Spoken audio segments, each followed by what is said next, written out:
Saba Bank, a wild section of the Caribbean, notorious for rough seas, rich marine life, and drug smuggling. They smuggle drugs, they smuggle people, everything. Saba's authorities have made a rare discovery, a mysterious modern shipwreck. No one knows its name or how it got there. Like they say, ships don't often give up their secrets easily, and this one's not. Father and son divers and explorers Mike and Warren Fletcher have come to the remote island of Saba to battle the wild ocean. Holy That was insane. Their quest is to identify and tell the story of the ghost ship of Saba Bank.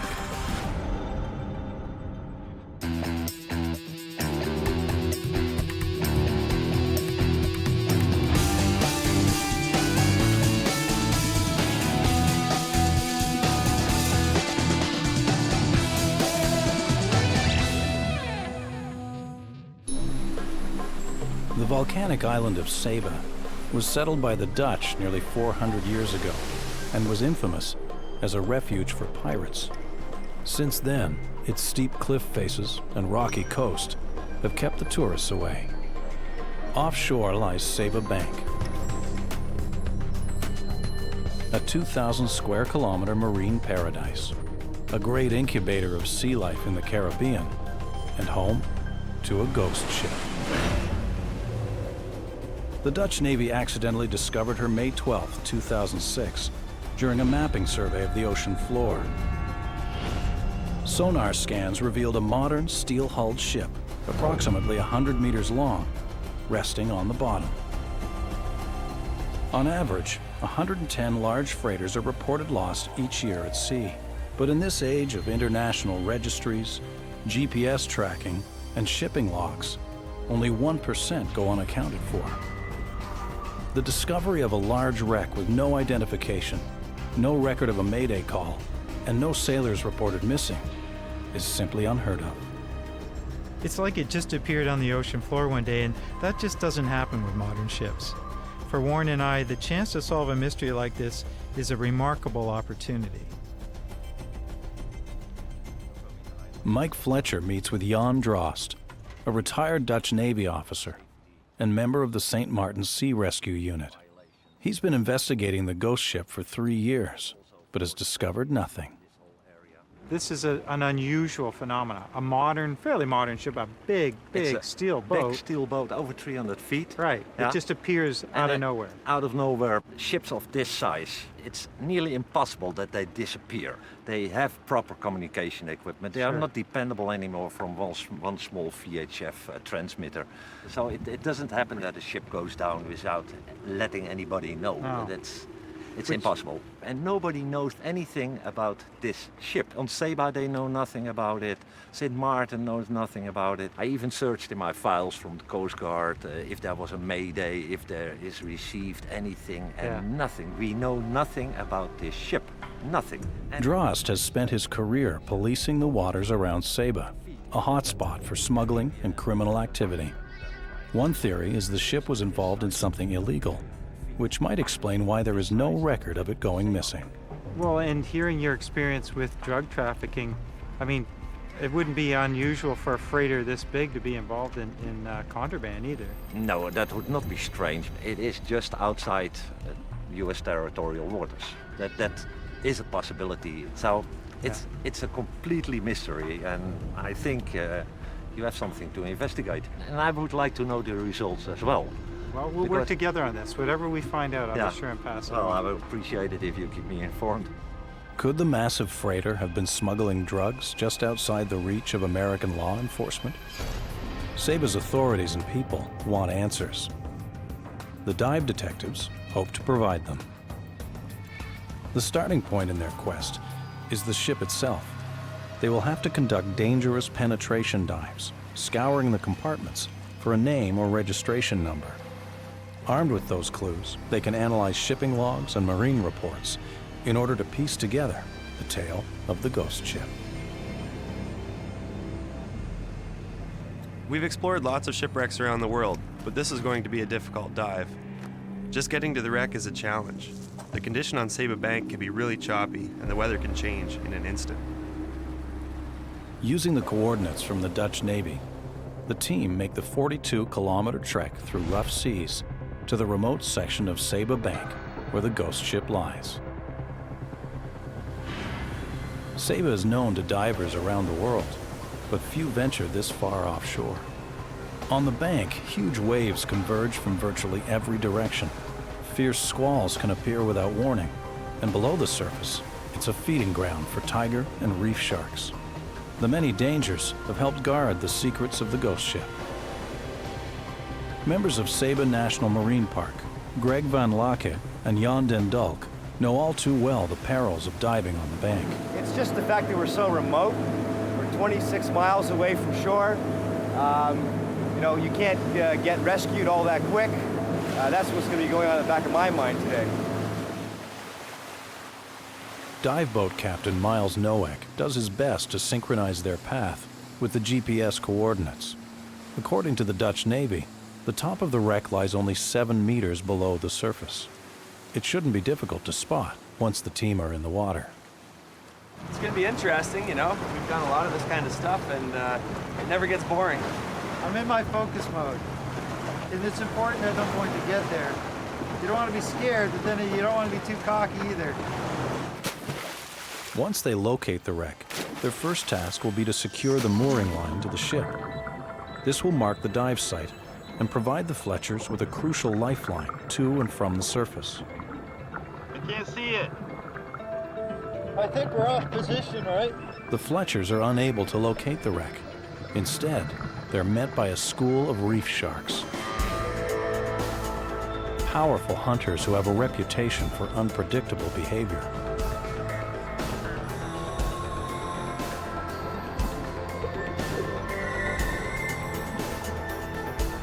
We're not gonna find it. We should get out of the water. The surface current and churning waves have knocked the team off target. Look out!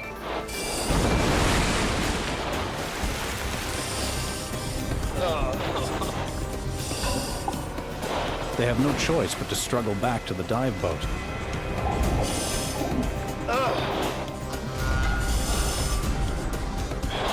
Weighed down with 2 extra large tanks and a camera, Warren is in danger of being crushed as the boat rises and falls in the swells.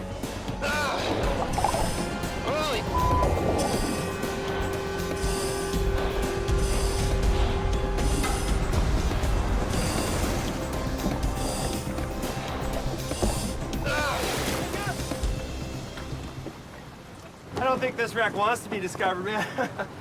That was insane. Everybody okay? I'm pretty whooped. The team need a better plan to get a line on the wreck. You not seen it on the sounder? Not as of yet. Mike helps Miles locate the target with the depth sounder. The depth sounder detects sound waves reflected off the bottom. This presents the team with a profile of the wreck and allows them to lock on to its exact position. None of what we just experienced would have happened if it was a nice day on Saba Bank. You know, on a nice day, you get on the position, you look down, you see the wreck, you jump in with a rope and swim down and tie it on. It's why this wreck was so slow being found. Visibility was perfect. There we go, we're on it. There we go. There we are. Ready? The Fletchers need to mark the location of the wreck with a buoy. They head out into the rolling surf to position it near the site. Miles, I'm getting a little nervous about this weather. It's getting really dirty back the way we gotta go, and this swell is picking up quite a bit. I think that we need to be out of here at 1 o'clock at the absolute latest. Mike and Warren move the buoy into position. But with storm clouds threatening, they have just an hour to secure it to the wreck, or it will be dragged off target by the powerful current. Well, we got time to do a quick job on it. You want to dive down there, It would be nice to come back and have a line in it, that's for sure. you know, but then you gotta go now. Yeah. Okay, but here's how it's gonna go. You go down, it's not there, Come straight you're out. Mike and Warren dive 36 meters to the bottom of the bank. Slowly, the massive steel freighter comes into view, sitting upright on the ocean floor. Seeing a shipwreck for the first time is always a huge thrill. And my first impression was that she's an awfully large ship to have just gone missing and not have anyone come looking for her. The team must move fast to gather as many clues as possible. They begin by searching the exterior of the 96-meter wreck, while Greg ties off the buoy line. The wreck is encrusted in thick coral and barnacles, concealing any identifying marks or a name that may be painted on the ship's hull. The dive detectives have permission to look and touch, but not alter. The site teems with marine life. Hawksbill turtles, nurse sharks, and barracuda have adopted the freighter. To their surprise, the team discovered that the bow is completely severed.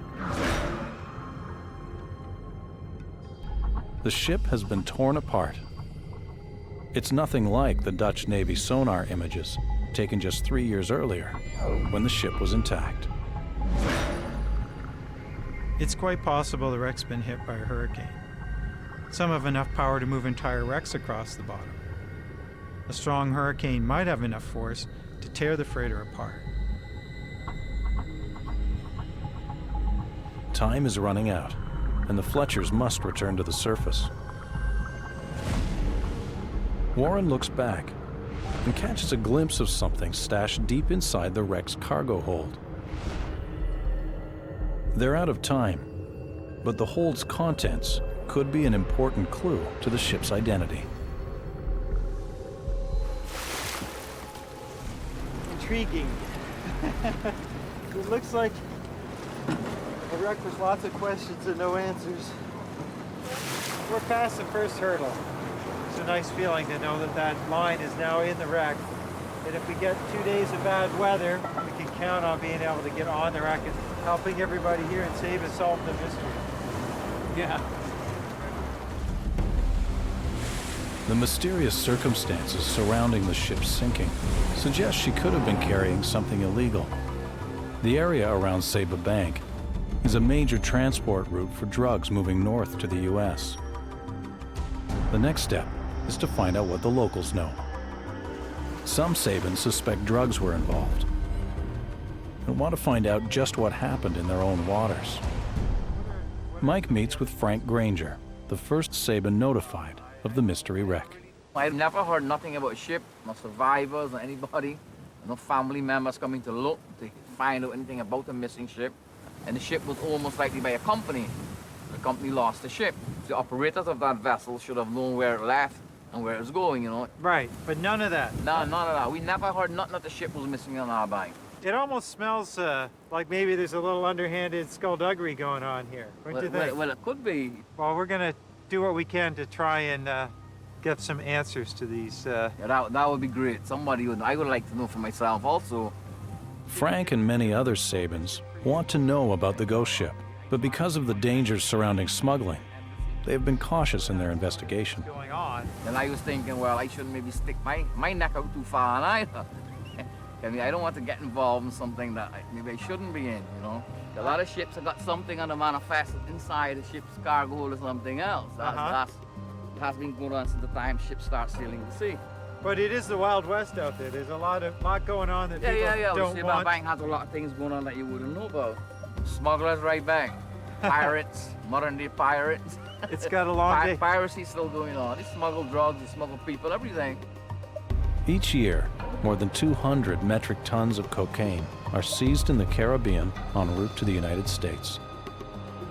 The ship may have been sunk as part of a dangerous criminal enterprise.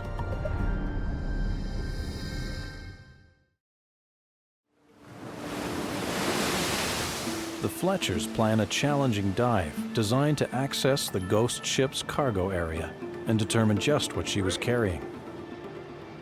Critical clues to identifying the wreck. You've got to remember that diving is the most crucial part of this expedition. Identifying the wreck has to come second. The most important thing is just not killing yourself down there.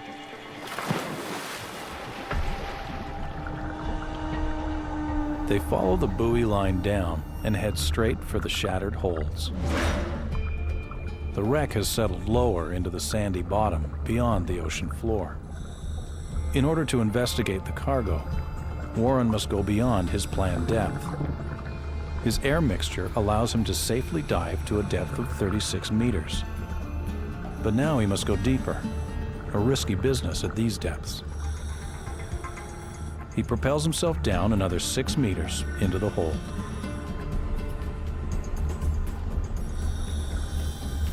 Two massive and potentially unstable cranes tower dangerously above his head. His father watches from above, ready to help in an instant.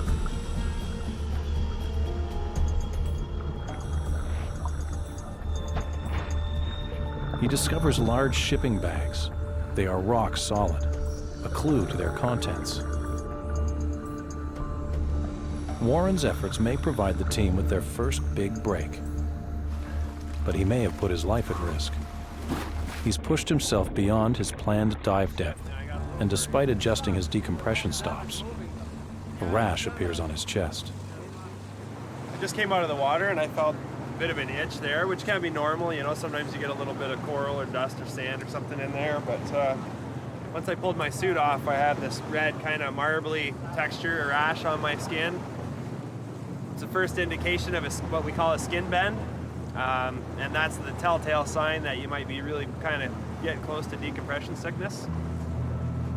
It happens, and that's why we have the oxygen. Breathing pure oxygen is Warren's first line of defense against developing full-blown decompression sickness, known as the bends. He must cleanse his blood of excess nitrogen, accumulated because he went deeper than he planned during the last dive. The bends can cause severe pain, paralysis, and even death. Warren can't risk going back down to the wreck, so Mike will have to continue the investigation alone. Kind of feel weird going without you, War. The last 10 years, I don't think there's been too many times we haven't been in the water together. The team have more than 7,000 cubic meters of freighter to search, so they have no time to waste. Mike must penetrate the wreck to search for clues. But exploring an unknown vessel is a risky task without Warren. If he gets lost or injured, there will be no one inside the wreck to help him. Mike enters the pilot house, near the highest point in the wreck. The control center for the ship. This is where the crew would have stood watch and piloted the vessel. Mike hunts for a ship's log, a critical document that could provide the ship's name and crew list.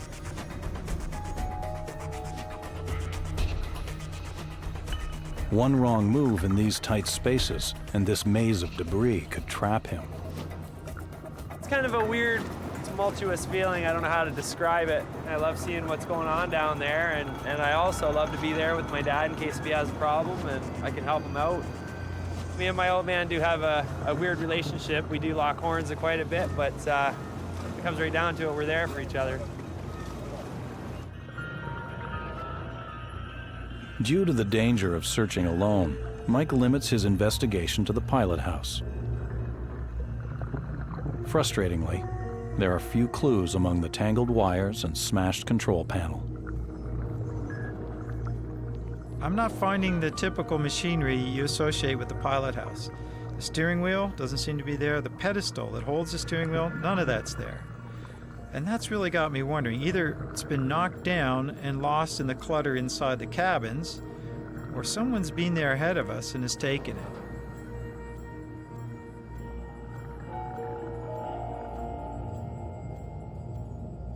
Mike finds nothing useful in the ruins of the pilot house, and going deeper into the ship might increase his own risk of contracting the bends. Topside, the oxygen has worked, and Warren's skin bends have disappeared. But the day is cut short. It's too soon for Warren to dive again, and it's too dangerous for Mike to continue without him. Like they say, ships don't often give up their secrets easily, and this one's not. Saba's making this work for everything we get. The only clue the team have to the ship's identity are the big bags Warren found deep in the cargo hold. He and Mike believe they may contain cement gone rock hard on contact with the seawater. The next dive may uncover evidence of contraband cargo, but for now, the Fletchers follow up on their one solid lead. Warren meets with Saba quarry owner Ronnie Johnson to talk cement. So is this a typical way that they would package up the cement to bring to the islands? Yeah, this is the easiest way. It's fast. They pack it like 45 bags to the pallet. Only now lately we got equipment to handle this sort of thing. Okay. But formerly it was manpower. 2 men to a bag, and that's the way we handle cement in those days. So what point in history would they have switched from just manually loading each bag to doing something a little larger scale like this? I'd say about 10, 15 years ago that when we got heavy equipment in, like loaders and forklifts and stuff like that, we went out to this. Formerly, like I said, we went with the smaller bags, so they would easier for the men to lift and handle. Right. Mike and Warren now have their first big clue, an age range for the wreck. The size of the bags in the cargo hold means there's a good chance the ghost ship sank sometime within the last 10 to 15 years. But the team needs more. Mike follows a hunch and heads down to the harbor. The local fishermen know these waters better than anyone and constantly monitor the emergency channels. Are you Nicky? Yeah. Hi, I'm Mike. Maybe someone heard a mysterious distress call within the last 10 to 15 years. I know a few calls I've heard are probably possible. Mike gets a break. Fisherman Nicky Johnson heard a distress call that may have a connection to the wreck. It was an SOS from a Spanish cargo ship to the French Coast Guard. You actually heard a Mayday call? Yeah. 10 years ago? Oh, eight years ago. Yeah. They were saying that they were coming from Venezuela, bringing cargo, and they were taking on water, and they were going down, and then when the French Coast Guard asked where was the captain, and the guy who was on the radio told him that the captain had went downstairs to check on the problem that they were having, taking on water, and he slipped and hit his head, and he was down below. And a few minutes later he called and he said the boat's going to get ready to go down, they're going to put the life raft in the water and get into it. And then after that, there was no more radio communication. I was hoping to see something in the newspaper that he had found the guys, but nothing ever came up. It went quiet, real quiet. See, whenever I hear about a ship like this, immediately I think of insurance fraud, but nobody in their right mind is going to sink a ship, 120 feet when he can sink it in several thousand feet. Yeah.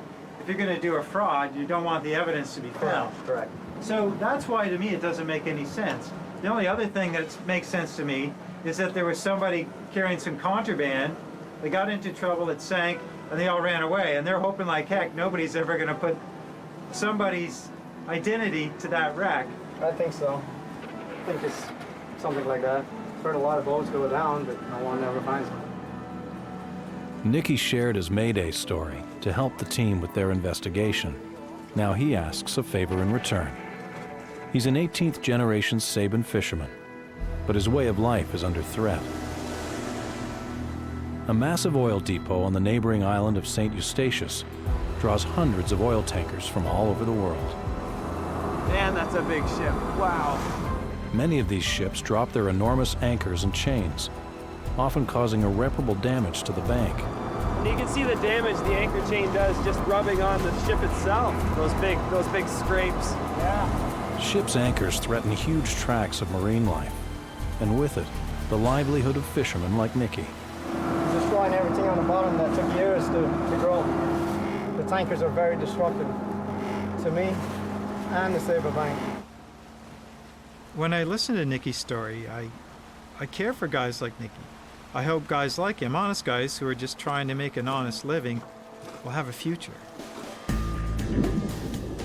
The Fletchers dive to investigate the damage the massive anchors are inflicting on the bank's sea life. The massive chain measures approximately 300 meters in length and weighs over 30 tons. It cuts a wide swath across the ocean floor. Mike examines a delicate yellow barrel sponge. Potentially half a century old, it has been toppled by the chain and cannot survive in an overturned position.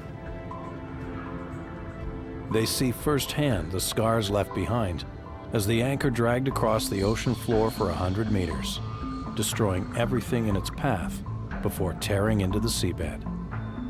Seeing the anchor scars, I now understand how a Saban way of life and an essential part of their identity is in jeopardy. Without protection, the beauty and diversity of Saba Bank will continue to be at risk. Early the next day, Mike and Warren get ready for the most challenging dive of all.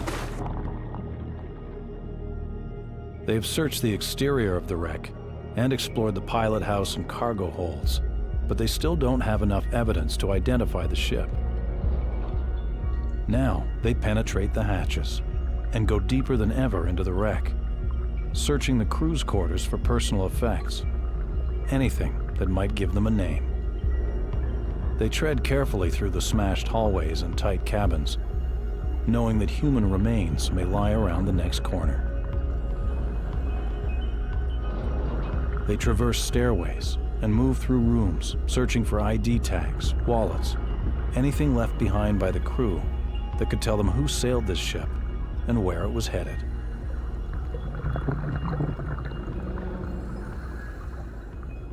As you swim through the wreck, you realize this was a vibrant ship not so long ago, with men and perhaps women walking the decks. I don't think they're there now. There's no solid evidence of something tangible that would help us identify an individual. Were they lost to the sea? Did they go down with the ship? We just don't know.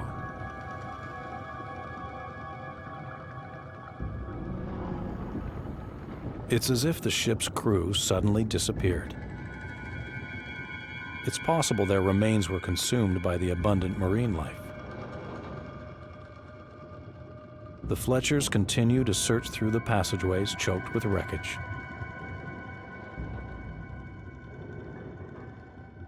Warren makes a discovery that could be a clue to the missing crew. He's found a flag tangled within the stairway. Oh, it's definitely a clue, Warren. Oh yeah. No one on the team recognized the flag. It could be a courtesy flag, used by ships everywhere as a sign of respect when entering another nation's waters. Or it could represent the country under which the ship was registered. Either way, it may result in a breakthrough. Warren goes online, scanning through flags of the Caribbean, searching for a match. Hey, there's one that looks like it. St. Vincent Grenadines. I don't think there's any question. It is a huge break for the team. St. Vincent and the Grenadines might be the ship's home country. It's a promising lead for us, but without a name, we're still searching for a needle in a haystack. We're gonna have to go deeper into the wreck. The ship's engine room is the last part of the ghost ship to be explored. But the Fletchers will have to descend 5 stories into the heart of the wreck to find it. Look for an engine builder's plate. Something often in the engine room will be a key as to the identity of the vessel. Few divers would drop so far into a completely unknown wreck. But if they can find a name or serial number, they could crack the case wide open.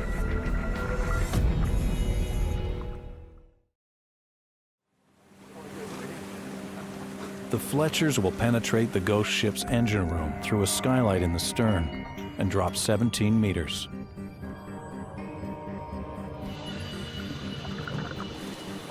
Working that deep in the ship with no communication to the surface, Mike and Warren will be entirely on their own.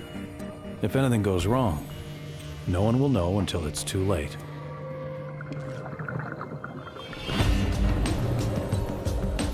They have no blueprints or ship's plans to guide them, only each other.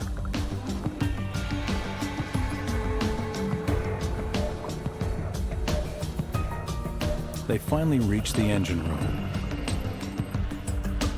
A maze of narrow stairwells littered with smashed machinery, electrical cables, and broken pipes. Their own movements stir up years of debris, clouding their visibility. They work as fast as they can to allow enough time and air to retrace their steps in case they get lost in the wreckage.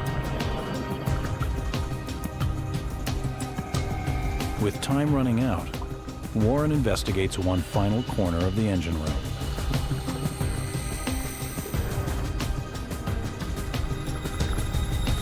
And his efforts pay off. I don't know if you noticed this, I found some writing. It's on an electrical panel, Yeah, right? you can see all the wires sticking out. I think it's Russian. It's gotta be. It's that crazy Russian alphabet. I wish I knew what it was called, but now this is odd because it's Russian at the bottom, and I'm not sure, but to me that looks a little bit like Polish. If you look really close right there, it says 1968. It's stamped in there. Yeah. So we're looking for a ship that sank, obviously, after 1968. Right. So you think this is some sort of Admiralty inspection plate? Or maybe the date that this panel was manufactured. I'm not sure. Depends where the ship is from, how often these things have to be inspected, and how they have to be certified, right? But let's assume that this is a Eastern Bloc ship. I think we can assume that for sure. Yeah. The clues salvaged from the wreck are helpful. The ship was probably built in the 1960s, somewhere in Eastern Europe, and may have sunk within the last 10 to 15 years. But the Fletchers still need a name to piece together the story of the ghost ship. They believe their only option is to remove a section of coral and barnacle growth from the stern, in the hopes that the ship's name is still visible below. Mike finds Jan den Dulk, manager of Saba's National Marine Park, at work on one of the island's nature trails and seeks permission for the operation. And as the manager of that area, do you have a problem with us getting a little aggressive when it comes to trying to uncover the name that's covered under a bit of marine growth? I think, since the word got around this island, of course, there's lots of stories and people are vaguely remembering things they've heard. Right. So there's a lot of mystery about the wreck, and I think the people on this island would, like to have that solved. Permission granted. The Fletchers prepare for their final dive. The people of Saba are looking to them for answers. And now, the entire investigation hinges on what Mike and Warren can uncover beneath years of sediment and growth. It's hard work, and any paint still on the ship could easily come off with the coral. We've done jobs like this before on commercial ships, often using water jets. But the hammers are actually better because we can control the amount of force needed to just remove the growth and still trying to protect any writing that might be underneath.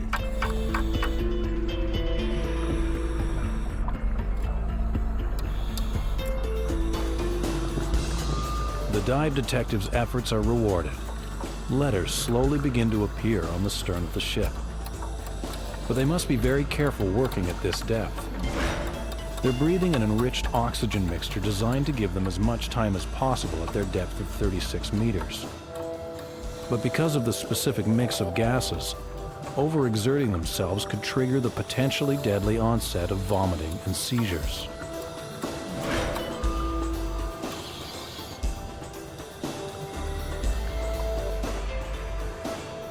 A name emerges. It could be the clue they need to unravel how this massive freighter ended up on the bottom. Awesome. It always seems to work this way. You have a lot of bad luck, things aren't going your way, and then right at the end it all comes together. But Mike and Warren disagree about what they found. I say Narina. Narina? Narina. Yeah, you think so? Yep. I sure thought it was an N. N or M? I thought it was an N. Okay. Well, I'm going to go with Marina. Okay. You just said Narina, and now you're saying Marina. I want to be right. Now, hold on. There it is right there. Wow, it looks like an N there. It sure does. Okay, so N-A-R. But, whoa, wait. See that little triangle that comes down? You see that tiny little bit of a line right there? Uh-huh. I think that might be part of an M. Okay. If you see that, like that line right there should continue down, but it doesn't, it breaks up. See that? Yep. So I think you're right, I think it is Marina. Okay, so M. Marina makes more sense, it's a very nautical term, right? I don't know. I think it's a woman's name. It'd be a good name for a ship anyway, Marina. The team have amassed an impressive body of evidence. Its approximate age, where it was likely built, its cargo. They also know the ship carried a St. Vincent and Grenadines flag, and most importantly, was named Marina. Now they hope these clues will lead them to what really happened, how this vessel came to lie on the bottom of Saba Bank.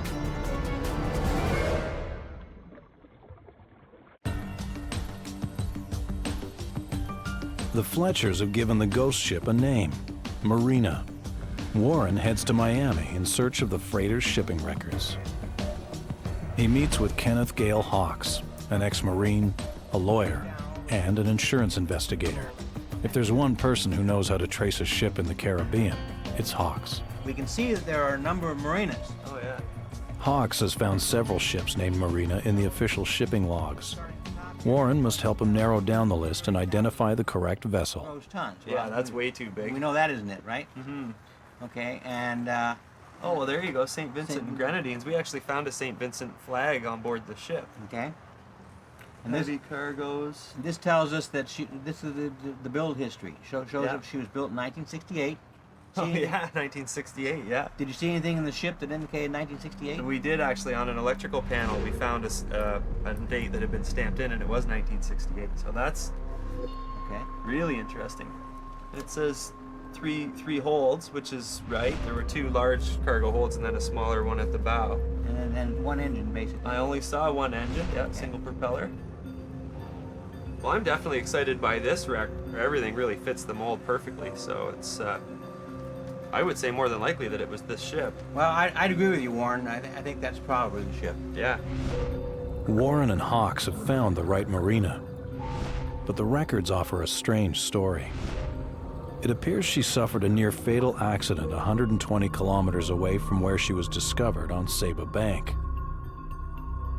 Reports indicate the disabled ship was towed by salvors to the Caribbean island of Tortola.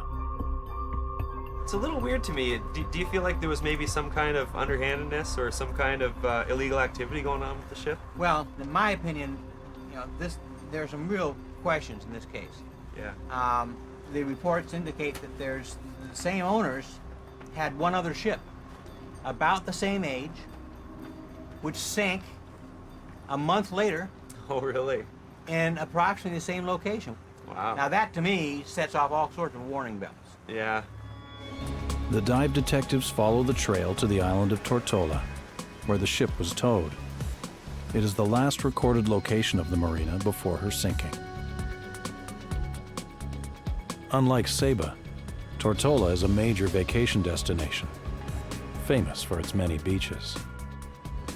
The Fletchers have also found photographs of the marina in her prime, a stark contrast to the rusted, broken wreck they explored at the bottom of the ocean. Oh, there she is. No question, huh? The ghost ship was built in Bulgaria in 1968 and was originally named Varna.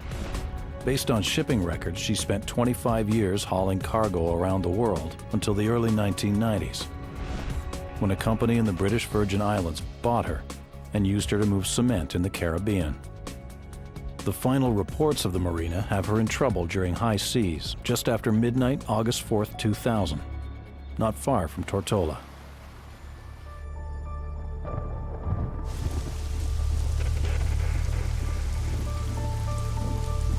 A night that local salver Kevin Rolette remembers well. Rolette was responsible for bringing in the marina the day after its first brush with danger. He may also be one of the last people to have seen her afloat. They hope he can explain what happened to her on Tortola, and ultimately what took her to the bottom of Saba Bank. Hi there, Kevin. Kevin is taking the Fletchers to where he first met up with the marina. You guys about ready? Yeah, you want to go right now? Yeah, we got Derek, who helped us with the marina up in town. We're going to pick up on the way. And Okay. you guys can give a hand getting the lines off. Sure. Let's get rolling. Just after midnight on the 4th of August 2000, Rolette was among the first to hear the marina's desperate calls for help. The ship was taking on water, and the crew was preparing to abandon her. He was also the first to contact the local island police, who rescued the crew in high seas, leaving the marina abandoned and adrift.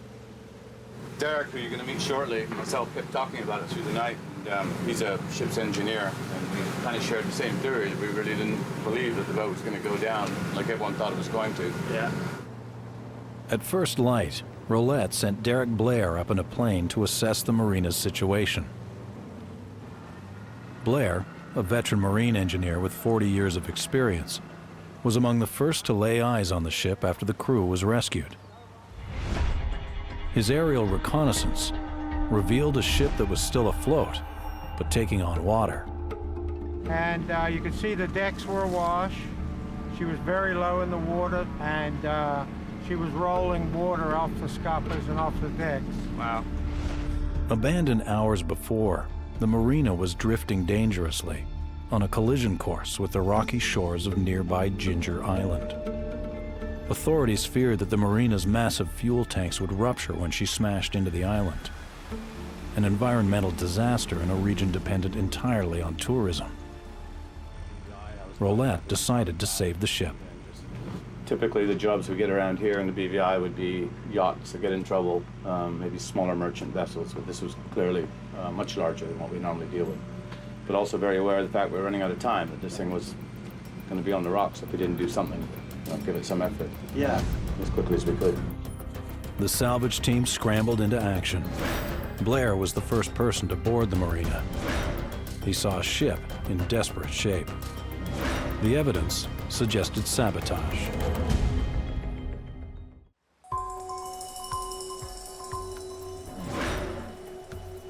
The Fletchers suspected the mystery ship had been involved in shady business.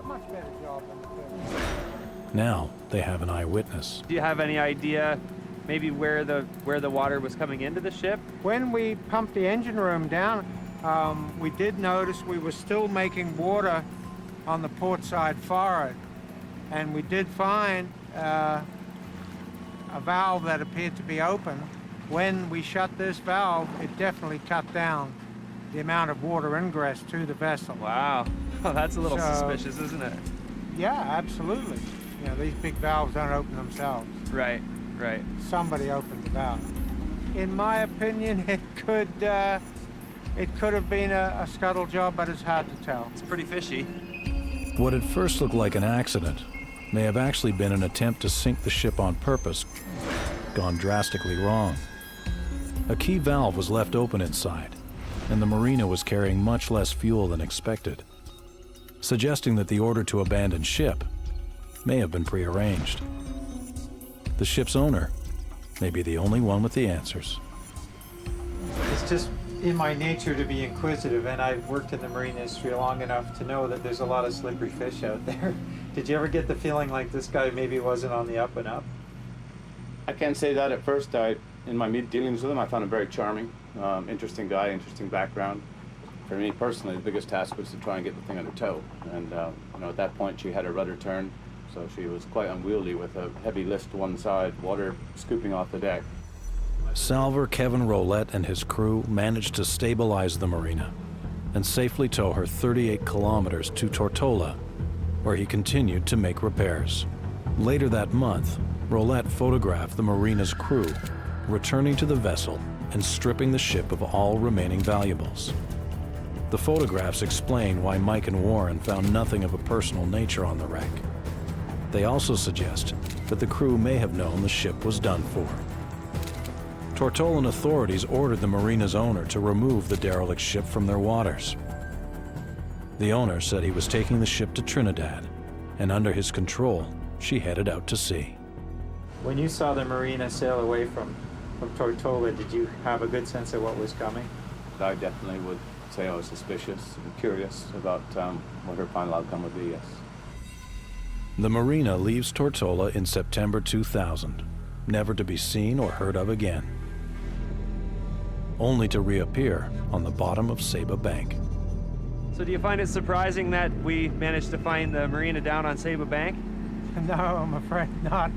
It just confirms what we first thought, that more than likely it was a scuttle job gone wrong the first time, and the last time the owner was there, so they did a good job. Perhaps after decades of service, the freighter had outlived its usefulness. The cost to repair and get the marina back up to safety specs could have been hundreds of thousands of dollars. Even towing her to a port where she would be sold as scrap would cost more than she was worth. Instead, she ended up on Saba Bank under questionable circumstances. Only her owner knows the truth, but he died in 2001, a year after the ship was last seen. The Fletchers pass on the results of their investigation to the Saban authorities. It's great to be able to unlock the riddle of the ship, and after all these years, give something back to the island and its people. The Marina is no longer a ghost ship, but the story doesn't end with her sinking.